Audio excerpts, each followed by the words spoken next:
ময়মনসিংহ জেলা প্রশাসনের পক্ষ থেকে আমাদের অভিযান শুরু হয়েছে। আমরা এটা খবর পেয়েছি যে এখানে দ্রব্যমূল্যের দাম বাড়ানো হচ্ছে, যে 1 কেজিতে 40 টাকা বিক্রি, 30 টাকা বেশি, এটা কি সম্ভব বলেন? যে আপনাদের কারণে আপনারা মেমোটা দিচ্ছেন।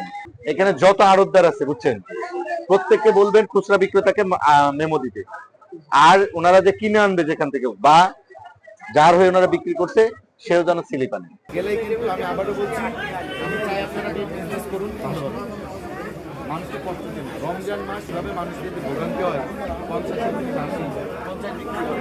আমরা বাজারে যারা বিক্রয় করছেন তাদের কাছে অনুরোধ জানিয়েছি, একই সাথে তাদের কাছে আমরা যে স্লিপ যারা কিনে এনেছেন যে আড়ত থেকে সেটা রাখার জন্য বলছি। এবং প্রথমত আমরা সতর্ক করছি, একই সাথে যারা বেশি ওভার এবং মানুষকে কষ্ট দিচ্ছেন জরিমানার আওতায় আনছি। আপনাদের মাধ্যমে আমরা যারা বাজারে বিক্রেতা রয়েছেন তাদেরকে জানাতে চাই যে রমজান সামনে, রমজান হোক বা না হোক বিষয় সেটি না, যেটি যৌক্তিক সেই যৌক্তিক দামটাই যেন তারা রাখেন, না হলে আমরা নিয়মিত মোবাইল কোর্টের এবং অভিযানের মাধ্যমে আইনগত ব্যবস্থা নেব। আপনি তার কাছ থেকে কিনছেন তো না? আপনি কিনেন নাই, তাহলে এটার মূল্য কত এখন? এটার মূল্য হলো আপনার 120 টাকা কেজি। 120 টাকা। এই 120 টাকা কে নির্ধারণ করে দিল আপনাকে বিক্রি করার জন্য? কে বললো যে 120 টাকায় বিক্রি করেন?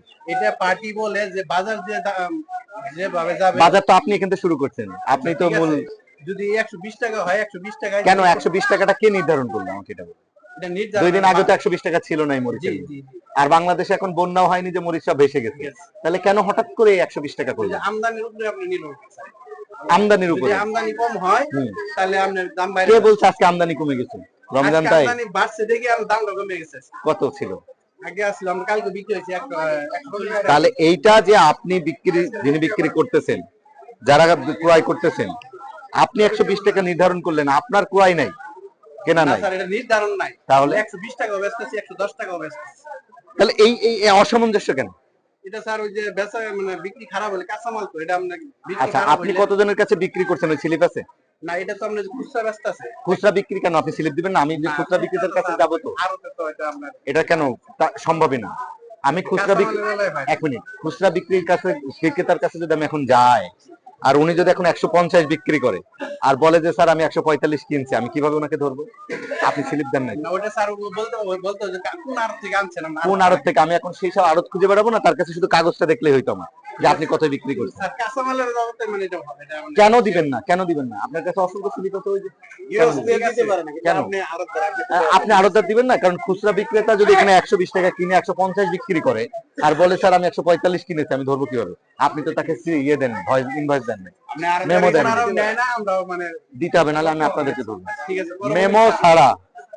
মেমো ছাড়া এটা বিক্রি করতে পারবেন, কারণ কাঁচা বাজারে যে খুচরা 140-50 বিক্রি করতেছে, এটা তো হতে পারে না, পারে? তাহলে আপনি মেমো ছাড়া কোনো মাল এখন তো দিবেন না, কাউকে দিবেন না খুচরা বিক্রেতা।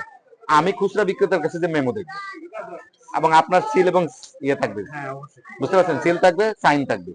সিল সাইন ছাড়া দিলে আমি আপনাকে ধরবো, ওদেরকে ধরবো না।